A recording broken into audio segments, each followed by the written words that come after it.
I did not want to have to make this video when I made my 2024 March Madness bracket. I even titled it The Perfect Bracket, and here we are now. My bracket is horrible, one of the worst in the world, but one thing about me is that I'm going to take it with my chest. I'm not one of those sports guys that make crazy takes, and then when they go wrong, you don't hear from me. I'm going to take it. I'm going to be completely honest and transparent, and we are going to look at my bracket.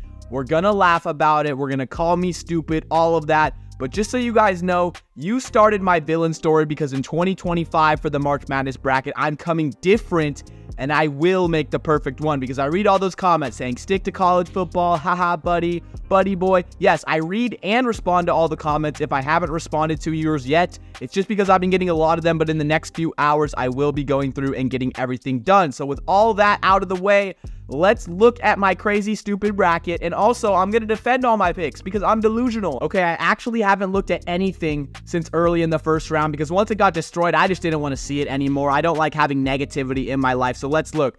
21.8%. Oh my gosh. One thing that I have intact over some of you, I still have my champion. No, I didn't pick Kentucky. No, I didn't pick Auburn. But let's get into it. All right.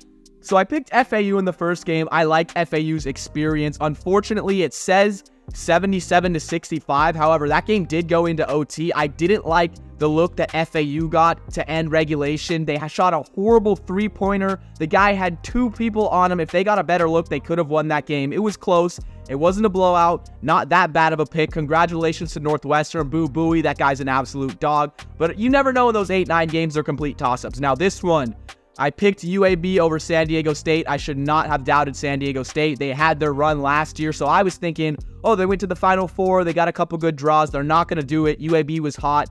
UAB, they played a great game. They just ran out of legs. They played 4 games in 4 days for their conference tournament. They had that hot streak going like the Blazers, the Dragons, whatever you want to call them, but they just could not get it done.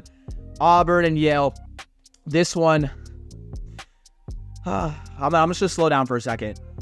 Auburn was supposed to be the best 4 seed in this bracket. They were supposed to be the sleeper team, and I was all in on the Auburn train. As you could see, this lost me a lot of points. Yes, I had Auburn in my Final Four, and Yale won. I thought there was no possible way, and the sad thing is that Yale didn't even go on a Cinderella run.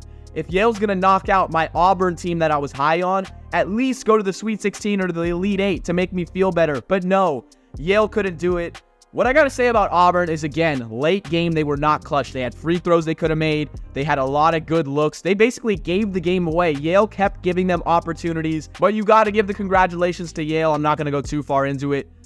Another one, which was just shocking. This whole East bracket, I remember when everyone was picking it, it was supposed to be all chalk. BYU shot horribly from three-point land. BYU just looked absolutely embarrassing. Duquesne, all the credit to them. But again, they got blown out in the second round. These were not upset teams that go super far. No, BYU and Auburn, it was all on themselves. They were the much better team in both of those games. I don't blame myself for those picks because, I mean, those were pretty obvious picks. Even in my troll brackets, guys, I was all in on BYU. And of course, I had BYU to the Sweet 16. Luckily enough, I picked Iowa State to beat them. All right, so we have a 3 for 3 here, guys. We got some momentum. Illinois, that was an easy win over Moorhead. Washington State, congratulations for your first tournament appearance since 2008, getting the job done. And then Iowa State, I would have loved to see South Dakota State win because I love the Jackrabbits. However, it didn't happen, but that's 3 in a row. So we missed the first, we got the first game because of UConn. We missed 4 in a row to start in the East region, then got 3 back. Let's go up here. Houston over Longwood, no question. Nebraska, what? On paper, Nebraska was much better than Texas A&M. And I was sleeping on some of the Big Ten teams in the bracket, and people were like, oh, you just don't like the Big Ten.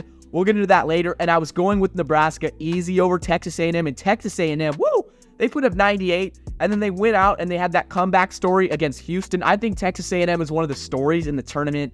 They put up 95 and 98. And the game against Houston last night was just unreal. They made a shot at the end of regulation to send it to overtime. These guys play with heart. I'm really surprised what I saw out of them. I love them. And then Wisconsin losing to JMU. I made the top 5 worst performances in the tournament. You guys go check out that video. I'm going to put it on screen. And I'm going to spoil it. Wisconsin was number 1. I get it. James Madison, they played disruptive defense. Wisconsin had 20 turnovers.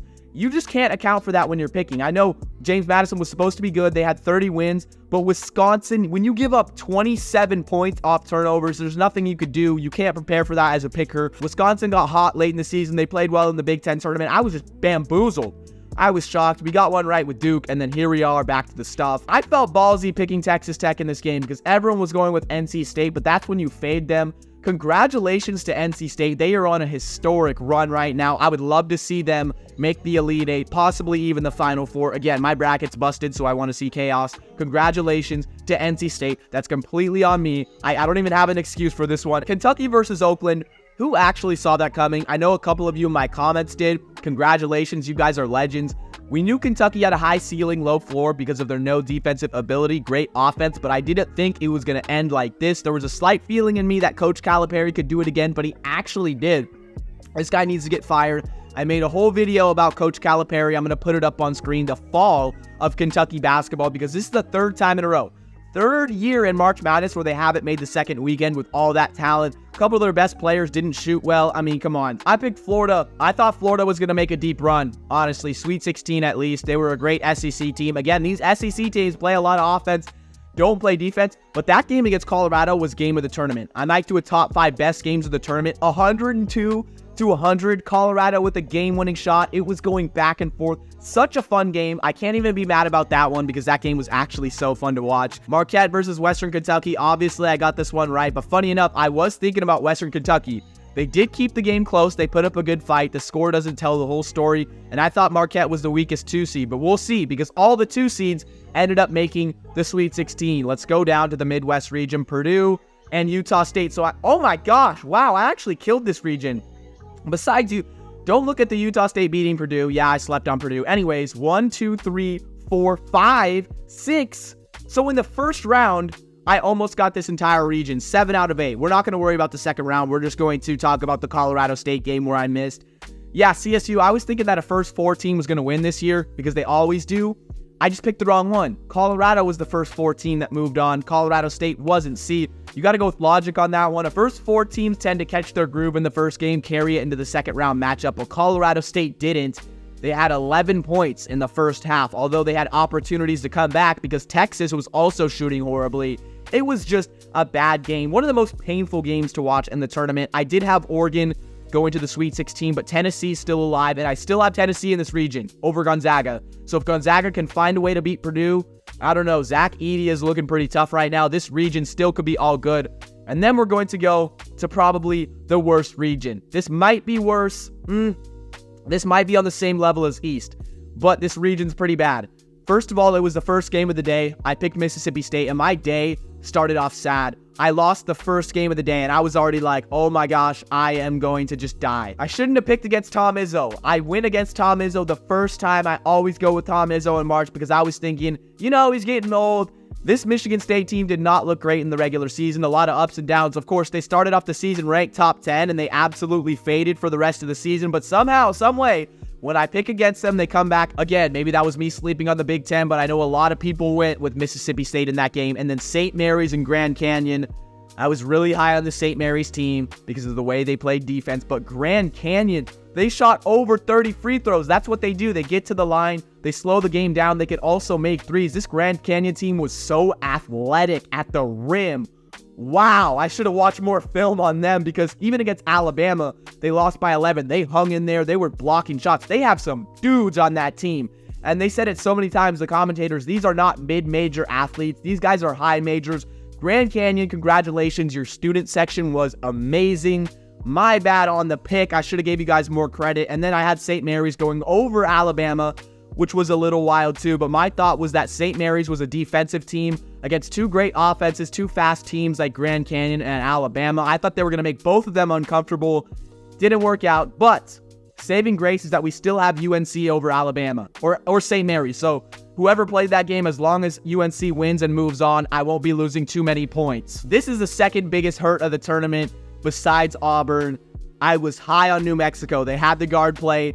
They were hot. They have Richard Pitino, great coach. They had everything that you wanted. They just shot duds. They did. They played their best defense against Clemson. They got a lot of steals. They were in the passing lanes. That's what New Mexico does. They try to disrupt teams. It only worked for so long because at some point you have to make shots.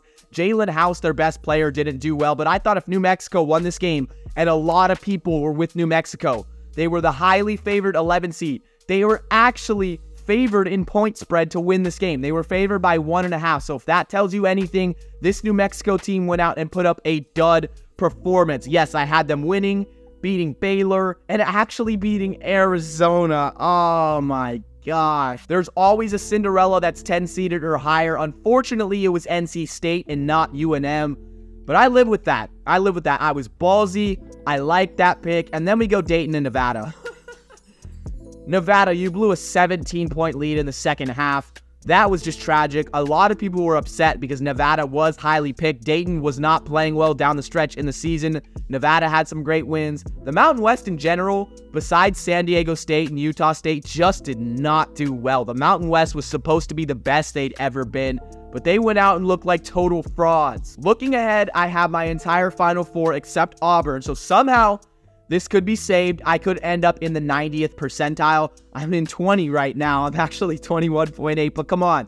I need Tennessee to put up a great performance against Purdue. However, they're going to need to beat Creighton. If Creighton shoots better, they shot horribly against Oregon. They shot, I think, 4 for 20 in the first half. They found a way to pull that out. So Creighton, if they shoot better, there's a very big chance they win that game against Tennessee. But if Tennessee somehow wins that, then they go up against Gonzaga or Purdue. We got that. And then Houston up here, they are playing Duke. That is a very interesting one. UNC, I like their path over Alabama, but they are playing possibly Arizona or a hot Clemson team. Congratulations to Clemson because no one thought Clemson was going to reach the Sweet 16. Anyways, guys, that's been the entire video. In my next video, I'm going to look at the worst overall brackets in the entire ESPN Tournament Challenge. Make sure to like, comment, and subscribe so you never miss out on any of this content. It's March Madness. We don't sleep till May. I've been Saturday Shenanigans, and I'll see you guys soon.